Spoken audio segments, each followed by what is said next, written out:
Hello students, welcome back to your very own channel फेन maths. और आप देख रहे हैं फेन मैथ्स की एक और बहुत ही प्रोडक्टिव और नॉलेजफुल वीडियो, जिसमें आज हम बात करने वाले हैं कैले हैमिल्टन थ्योरम के बारे में। हम देखेंगे कि इस थ्योरम को हमारा क्या इसका स्टेटमेंट है और हम इसको किस तरीके से यूज़ करते हैं, कैसे हम सवालों में इसका इम्प्लीमेंटेशन करते हैं, कैसे हम इसकी मदद से ए इनवर्स फाइंड करते हैं, और कैसे हमारे पास जो सवाल होते हैं जिनमें हमारे पास एक लंबी सी इक्वेशन दी होती है उसमें हम कैसे उसका जो मैट्रिक्स जिसमें हमें फाइंड करना है, जैसे अगर हमारे पास कोई 3x3 का मैट्रिक्स दिया हुआ है ए और उसके लिए एक इक्वेशन दी है जो कि a पावर 8 या a पावर 9 में है, तो उसमें हम बार बार a पावर 9 निकालने में तो हमारे पास बहुत ज़्यादा टाइम हमारा लग जाएगा। तो इसके लिए हम कैले हैमिल्टन थ्योरम का यूज़ करते हैं और आसानी से इतनी बड़ी इक्वेशन का हम आंसर निकाल सकते हैं। तो आज का वीडियो इसी टॉपिक पर है। और अगर आपको हायर मैथमेटिक्स में और भी सारे टॉपिक्स पढ़ने हैं तो आपके हमारी प्लेलिस्ट देख सकते हैं जिसका नाम हायर मैथमेटिक्स रखा है। उसमें टॉपिक वाइज बहुत सारे वीडियोज़ हैं। और अगर आपको किसी भी टाइप की जो अलग अलग फील्ड्स हैं मैथमेटिक्स में, जैसे कि डिफरेंशिएशन है, कैलकुलस में आता है जो कि इंटीग्रेशन भी है जिसके साथ, और ट्रिग्नोमेट्री है, बहुत सारी जो है फील्ड्स हैं, तो उनमें हम बेसिक से एडवांस लेवल तक, बल्कि मतलब 12th और बल्कि हायर स्टडीज़ तक पर हम उसका एक बेसिक से लेकर एक वीडियोस बनाते हैं जिसमें आपके सारे डाउट्स क्लियर होते हैं। तो आप वो वाली प्लेलिस्ट भी आप चेक कर सकते हैं, उसका नाम बेसिक मैथमेटिक्स करके रखा हुआ है, तो आप उसको देख सकते हैं और उसमें आप पढ़िए। अब बिना देरी के लिए हम कैले हैमिल्टन थ्योरम वाला जो कॉन्सेप्ट है उसको समझते हैं। चलिए, तो आज बात करेंगे कैले हैमिल्टन थ्योरम पर। तो ये हमारा इसका स्टेटमेंट हमारे पास ऑलरेडी रिटर्न है और आज हम बात कर रहे हैं कैले हैमिल्टन थ्योरम पर, जिसमें हमारा स्टेटमेंट कहता है कि एवरी स्क्वायर मैट्रिक्स, कोई भी स्क्वायर मैट्रिक्स हो सकता है, वो n इंटू n ऑर्डर का होगा। तो वो जो मैट्रिक्स होगा हमारा, और एवरी स्क्वायर मैट्रिक्स में हम सिंगुलर मैट्रिक्स को नहीं ले रहे हैं, यहाँ पे हमने अलग से लिख दिया है नॉन सिंगुलर मैट्रिक्स। अब नॉन सिंगुलर मैट्रिक्स क्या होता है उसके लिए मैंने वहीं पर डिनोट कर दिया है, जिसका डिटर्मिनेंट जो होता है वो 0 के इक्वल नहीं आता है। इसका मतलब ये है कि जब उस मैट्रिक्स को हम सॉल्व करते हैं तो वो 0 के इक्वल नहीं आता है। तो हमारा डिटर्मिनेंट नॉट इक्वल टू 0 है, ये बात को हम ध्यान में रखेंगे। और डिटर्मिनेंट को हिंदी में हम सारणी बोलते हैं, ये बात मैं ध्यान दिला दूँ। तो हम वो जो मैट्रिक्स है, जो स्क्वायर मैट्रिक्स है जिसका डिटरमिनेंट 0 नहीं होगा, यानी कि वो नॉन सिंगुलर होगा, वो सेटिस्फाई करेगा अपनी खुद की कैरेक्टरिस्टिक इक्वेशन को, वो सेटिस्फाई करेगा। तो यहाँ पर हमने यही चीज़ कैले हैमिल्टन थ्योरम कहलाती है, यही हमारा स्टेटमेंट था। अब हम इसको थोड़ा सा प्रैक्टिकली देखते हैं कि हम इसमें करते क्या हैं। तो हमको पता है कि किसी भी मैट्रिक्स की जब हम वो निकालते हैं, कैरेक्टरिस्टिक इक्वेशन निकालते हैं, तो वो हमारी कुछ इस फॉर्म में आती है, minus lambda plus a1 lambda square minus a2 lambda plus a3 is equal to 0। इस टाइप से हमारी ये कैरेक्टरिस्टिक इक्वेशन आती है। इसमें अगर हम लैम्डा के इक्वल a पुट कर दें, अब हमारी बात यही हो रही है कि वो जो हमारा स्क्वायर मैट्रिक्स होगा वो उसकी खुद की जो कैरेक्टरिस्टिक इक्वेशन होगी उसको सेटिस्फाई करेगा। इसका मतलब ये है कि लैम्डा की, अगर हम लैम्डा की जगह पर a रख दें तो हमें 0 मिलेगा। ठीक है, तो ये चीज़ कैले हैमिल्टन थ्योरम कहलाती है। और इसमें हम इस चीज़ को एक बार इम्प्लीमेंट करके देखेंगे एक सवाल में कि ये कैसे थ्योरम को हम प्रूव करते हैं। प्लस हम इससे इसकी मदद से बहुत आसानी से ए इनवर्स भी निकाल सकते हैं, ये भी ए इनवर्स निकालने का एक तरीका होता है। तो ऐसे हम इसका यूज़ करते हैं। साथ में हमें कुछ और भी चीज़ें प्रूव करने के लिए आती हैं, तो वो आज हम डिस्कस करते हैं। तो चलिए देखते हैं हम पहला सवाल। तो पहले हम इस सवाल में ये देखते हैं कि ये वाली थ्योरम को हम प्रूव कैसे करते हैं। तो जैसे हमारे पास एक सवाल दिया हुआ है जिसमें हमारे मैट्रिक्स है जो कि इस टाइप से 3x3 का स्क्वायर मैट्रिक्स है, और यहाँ पर ध्यान देने वाली बात है कि ये नॉन सिंगुलर है, जो कि हमारे थ्योरम की जो स्टेटमेंट है उसके हिसाब से एकदम परफेक्ट बैठता है। तो अब हम इसको, हमारे पास सवाल है कि हमें पहले तो ये कैले हैमिल्टन थ्योरम को प्रूव करना है, उसके बाद ए इनवर्स भी हमको निकालना है। तो पहले हमें इसको प्रूव करना देखते हैं कि कैसे हम थ्योरम को प्रूव करते हैं, और उसके बाद हम इसमें ए इनवर्स निकालेंगे। सबसे पहले हमने क्या किया, कैरेक्टरिस्टिक इक्वेशन ली। अब कैरेक्टरिस्टिक इक्वेशन क्या होता है, जो ये जो डायगोनल होता है इसमें हम लैम्डा को माइनस कर देते हैं। ठीक है, कुछ इस टाइप से, जैसे यहाँ पर मैंने डायगोनल ली, लैम्डा को माइनस कर दिया। उसके बाद हम इसको 0 की इक्वल पुट कर देते हैं और हम लैम्डा क्यूब की फॉर्म में एक इक्वेशन निकालते हैं जिसमें हम इक्वल में हमारा 0 होता है। तो इसका सीधा सीधा मतलब है कि हमारे पास जो 3x3 की मैट्रिक्स है तो उसके हमारे पास लैम्डा की 3 अलग अलग वैल्यूज़ आ सकती हैं, जिन्हें हम आइगन वैल्यूज़ बोलते हैं, जिसको हम आइगन वैल्यू वाली वीडियो में पढ़ेंगे। अभी हम देख रहे हैं, तो हमने ये लिया इसमें, तो कैरेक्टरिस्टिक इक्वेशन निकालने के लिए हमने क्या किया, डायगोनली हमने इसमें लैम्डा को माइनस कर दिया और इसको 0 के इक्वल रख के हमने इसको खोल दिया। अब यहाँ पर जैसे हम नॉर्मली कोई भी डिटर्मिनेंट खोलते हैं वैसे ही हम इसकी भी इक्वेशन निकाल सकते हैं। यहाँ पर जगह कम है इसलिए मैंने इसकी डायरेक्ट इक्वेशन निकाल के लिख दी है, जो कि हमें कुछ इस टाइप से मिलेगी। इसको आप नॉर्मली डिटर्मिनेंट जिस तरीके से सॉल्व करते हैं वैसे ही सॉल्व करेंगे। उसके बाद हम क्या करते हैं, हमने देखा बाय-सीएस थ्योरम यानी कि कैले-हैमिल्टन थ्योरम की जो हमने स्टेटमेंट पढ़ा उसमें हमने पढ़ा कि जो भी कोई ऐसा स्क्वायर मैट्रिक्स जो कि नॉन सिंगुलर होता है वो अपनी खुद की कैरेक्टरिस्टिक इक्वेशन को वेरीफाई करता है, उसको प्रूव करता है। इसका मतलब सीधा हमने यही देखा था कि लैम्डा के इक्वल में हमको डायरेक्ट ए पुट कर देना है। तो हमने यहाँ पर लैम्डा जहाँ जहाँ लिखा था वहाँ पर हमने ए पुट कर दिया, जैसे ये यहाँ पर हमने ए पुट कर दिया। उसके बाद हमने देखा यहाँ पर माइनस स्टार्टिंग में आ रहा था, तो हम इसको 0 के उस तरफ लेके मतलब माइनस को हमने कॉमन निकाल दिया, सारे साइंस जो हैं वो पलट गए, जो प्लस का था वो माइनस का हो गया। और इससे हमने ये वाली हमारी एक अलग इक्वेशन निकाल ली और इसको हमने इक्वेशन नंबर नाम दे दिया 1। अब इसमें हमने ए के अलग अलग वैल्यूज रखें। ए हमारे पास ये पूरा है, इसका हमने क्यूब निकाला जो कि हमें कुछ इस तरीके से मिला। फिर हमने उसका स्क्वायर निकाला और पूरे में ए को ए की जगह ये अलग अलग वैल्यूज रख दी। अब मैं आपको बता दूं कि अगर हम ए स्क्वायर निकालना चाहते हैं तो वो कैसे निकालते हैं, तो मैं आपको ए स्क्वायर बता देता हूँ, उसके बाद ए क्यूब आप खुद भी समझ सकते हैं। तो हम कुछ नहीं करते हैं, ये हमारा जो मैट्रिक्स होता है, वैसे एक रिवीजन के तौर पर है क्योंकि 12th में आप मैट्रिक्स का जो मल्टीप्लिकेशन है वो पढ़ चुके होते हैं इस टाइम तक। तो ये है, तो इसमें हम कैसे करते हैं, तो हम क्या करते हैं, ये वाले जो इसमें रोज़ को लेते हैं और इसमें हम कॉलम्स को लेते हैं और उसका मल्टीप्लाई करते हैं। तो जैसे अगर हम यहाँ पर करके देखें तो हम ये देखेंगे 2 है, तो 2 का 2 से मल्टीप्लाई करेंगे हमारे पास 4 आएगा। 1 का 0 से करेंगे तो हमारे पास 0 आएगा।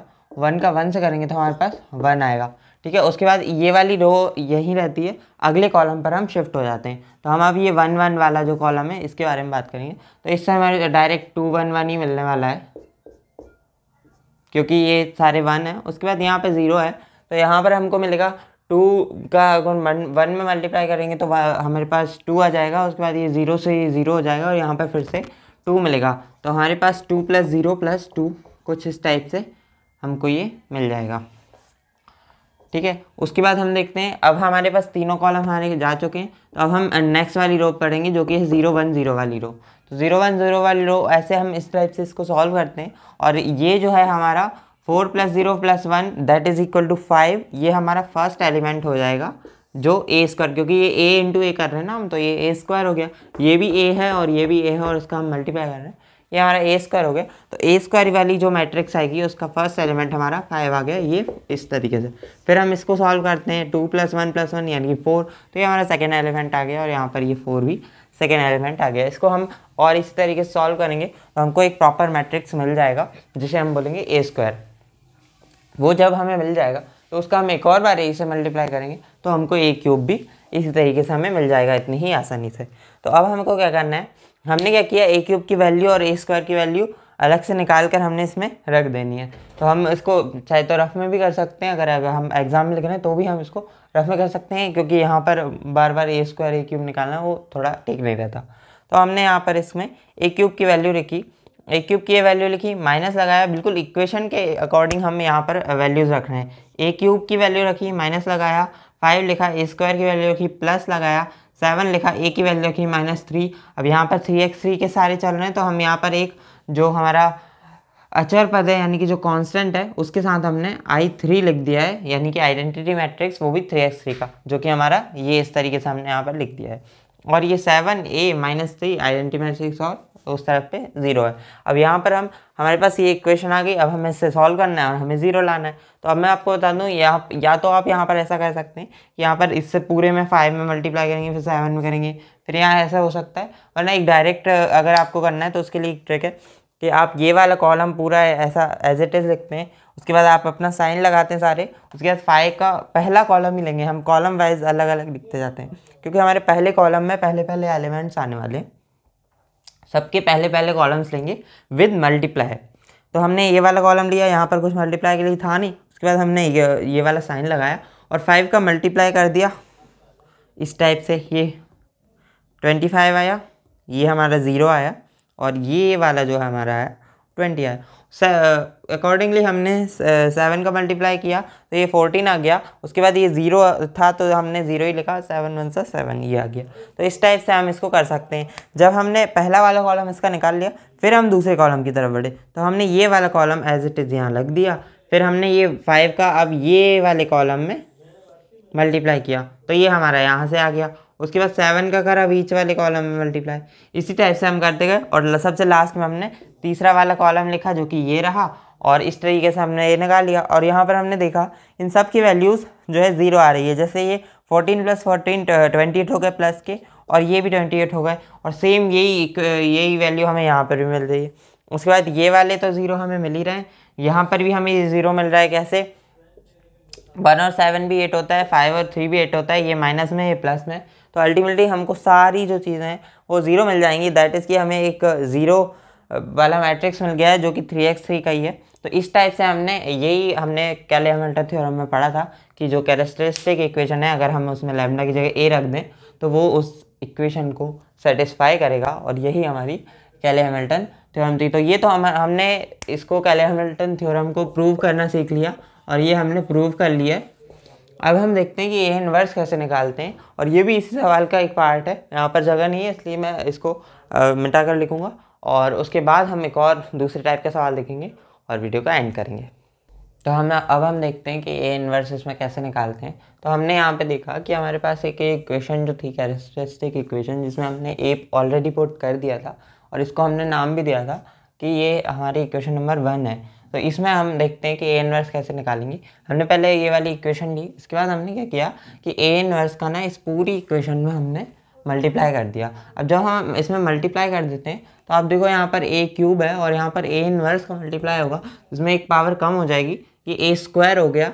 ये वाली जो टर्म थी जो स्क्वायर वाली, ये सिर्फ ए बचा, यहाँ पर ए था। अब एक का अगर पावर कम हो जाएगी, मतलब इसकी पावर अभी 1 है और अगर एक कम हो जाएगी तो 0 हो जाएगी। दैट मीन्स कि सिर्फ 7 बचेगा, और यहाँ पर आइडेंटिटी मैट्रिक्स है तो यहाँ पर ए इनवर्स आ गया। उसके बाद हमने क्या किया कि ए इनवर्स वाली जो टर्म है उसको हम इक्वल के एक साइड रखेंगे और सिर्फ ए इनवर्स को ही बचाएंगे, बाकी सब इधर ले आए। तो हमने यहाँ पे देखा कि ये माइनस में थी, अगर हम इसको उस तरफ ले जाते हैं तो ये प्लस में हो जाती है। इसका मतलब ये है कि यहाँ पर हमें मिलेगा 3 ए इनवर्स, और 3 जो है वो हम ट्रांसपोज करेंगे तो ये यहाँ पर 1/3 अपन ने बाहर लिख लिया, और यहाँ पर अपने को ये बीच में मिल गया। हमने ए स्क्वायर यहाँ पर ऑलरेडी हम निकाल चुके हैं। एक्चुअल में होगा क्या कि अगर हम पूरी उसको सॉल्व करेंगे तो ए क्यूब और बहुत लंबी कैलकुलेशन होती, इससे बढ़िया ये जो है इसका अच्छा तरीका है ए इनवर्स निकालने का। इसमें हमारे पास ये है, इसमें हमने ए स्क्वायर की ये वैल्यू हम ऑलरेडी निकाल चुके हैं इस सवाल में। उसके बाद ए की वैल्यू भी हमारे पास ऑलरेडी 7 है। 7 हम इसको अकेला नहीं लिखेंगे, इसलिए हमने यहाँ पर I3 लगा दिया आइडेंटिटी मैट्रिक्स। अगर हम इसको यहाँ पर भी लगा सकते हैं। उसमें हमने क्या देखा कि हमने इस सब में रखा और 1/3 हमने इसमें बाहर कर दिया। उसके बाद फिर से वही ट्रिक लगाएंगे। ये वाला जो हमारा मैट्रिक्स है इसमें हम इसका फर्स्ट कॉलम लिखेंगे यहाँ पर, जैसा हमने इस तरीके से यहाँ लिख दिया। उसके बाद हमने क्या किया, माइनस वाले साइन के साथ ये वाला कॉलम 5 से मल्टीप्लाई करके लगा दिया। तो यहाँ पर हमारा 2 आ गया, ये हमारा 0 था तो ये सेम है, और यहाँ पर हमने इसका मल्टीप्लाई कर दिया। उसके बाद ये वाली जो टर्म है इसमें ये हमारा एक आइडेंटिटी मैट्रिक्स है, जिसका मतलब ये हुआ, और इसमें 7 है, इसमें मल्टीप्लाई है, इसका मतलब ये हुआ कि हमें डायगोनली जो है 7 को प्लस करना है। तो यहाँ पर हमने डायगोनली 7 को प्लस किया है, और बाकी सब तो आइडेंटिटी मैट्रिक्स में 0 होता है। उसके बाद हमने क्या किया, बीच वाला कॉलम लिखा, सेम यहाँ पर कोई मल्टीप्लाई में नहीं है तो सेम लिख दिया। उसके बाद इसका बीच वाला कॉलम 1 1 1 है तो हमने सीधे 5 5 5 लिख दिया।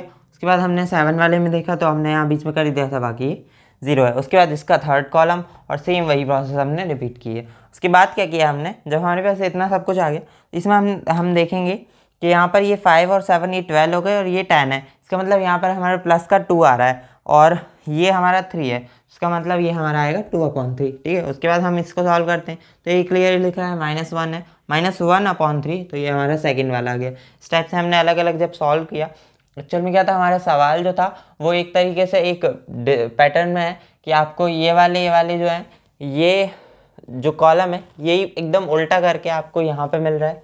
ठीक है, ये वाली जो रो है वही एकदम उल्टी करके आपको थर्ड वाली रो मिल रही है। तो इसलिए हमारे जो आंसर्स आ रहे हैं वो भी सेम उसी पैटर्न में आ रहे हैं।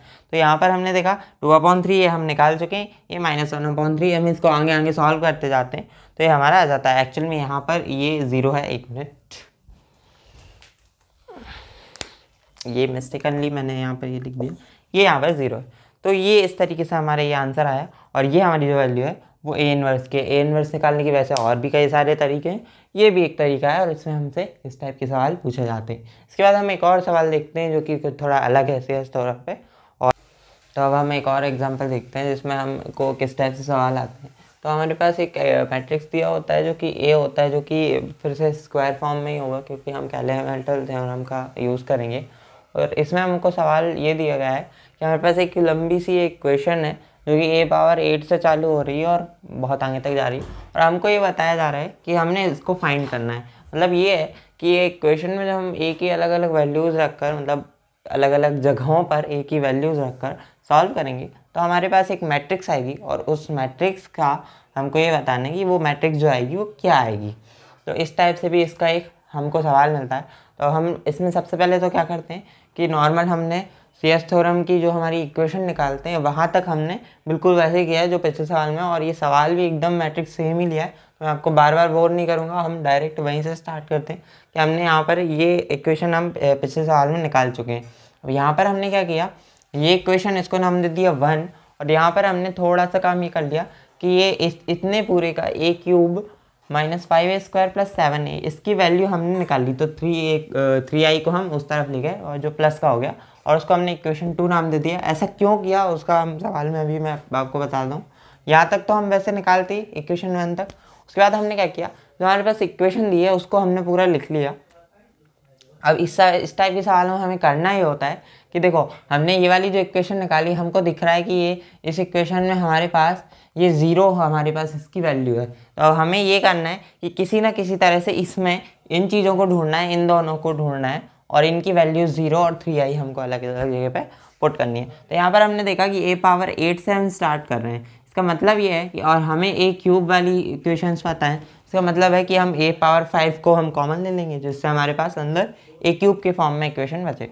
हमने सेम वही किया, यहाँ पर a⁻5 को कॉमन ले लिया। अब हम कहाँ तक कॉमन ले सकते हैं, तो देखो जहाँ तक a⁻5 है वहीं तक कॉमन ले सकते हैं, उसके आगे तो a⁻4 है। अब इसमें से कॉमन लेंगे तो a इनवर्स आ जाएगा और वो अलग मैटर चला जाएगा, हमको सिर्फ यहीं तक लेना है। तो इतने पूरे में से हम a⁻5 कॉमन लेंगे। तो हमने क्या किया, a⁻5 ही कॉमन लिया तो एक a³ बचा, यहाँ पर 5, ये सारे कोफिशिएंट सेम रहेंगे। यहाँ पर a⁻7 था तो ये स्क्वायर हो गया, यहाँ पर a⁻6 था तो ये सिर्फ a बचा, 7 सेम है।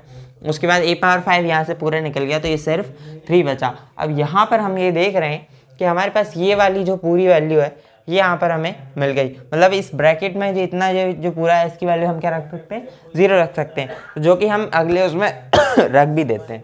उसके बाद हम क्या करते हैं, नाउ ये वाला जो टर्म है तो यहाँ पर हम देख रहे हैं कि यहाँ पर हम a⁻5 तो कॉमन ले नहीं पा रहे थे ना वहाँ से, तो अब हमने क्या किया, a⁻4 है, हमको a³ के फॉर्म में चाहिए तो यहाँ से हमने a कॉमन ले लिया ताकि हमको a³ के फॉर्म में ये मिल जाए। उसके बाद हमको ये a³ के फॉर्म में मिल गई तो ये a है और ये a³ के फॉर्म में हमने इतना पूरा यहाँ तक निकाल लिया और इसकी वैल्यू जो है हमने वो 3i हमने यहाँ पर अगले उसमें पुट कर देंगे। तो यहाँ पर हमने क्या किया, a निकाला तो यहाँ से a³, यहाँ से निकाला तो a², यहाँ से निकाला तो सिर्फ a और यहाँ से तो ये पूरा ही निकल गया।